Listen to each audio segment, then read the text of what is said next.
Thank you for putting together a diverse range of voices for the panel this afternoon. It's very good of you.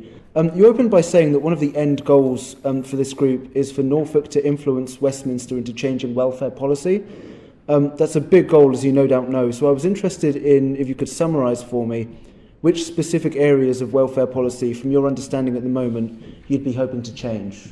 Making sure it's higher on the agenda. Lots of people in this room have good relations with our MPs, so really kind of using those MPs to get across the case studies, the figures, the facts, for any other policy changes that we identify that we think need to change.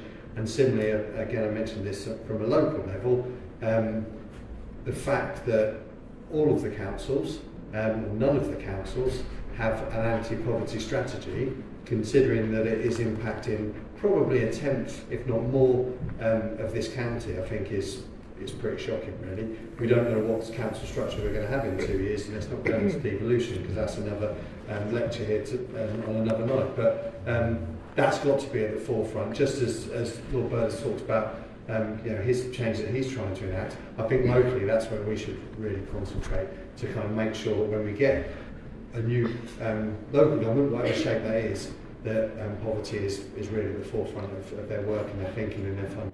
Can I ask a quick follow-up? Yeah. Is that okay? Where's the mic on?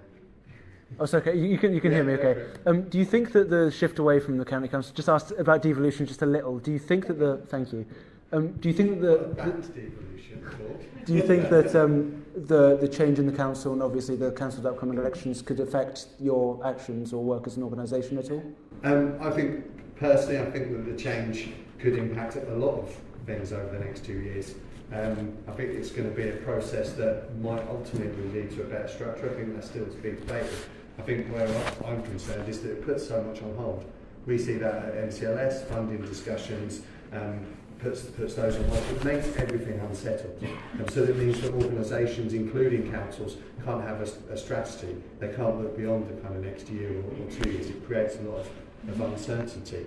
Personally, I'm quite cynical about whether when we have these big changes, because we've seen it with local NHS, we have seen it in other areas, do they lead to anything any better? What they do is they take a lot of time and a lot of energy away from the problems at hand, and that's kind of my own personal concern. I don't know if anyone else has got any other views.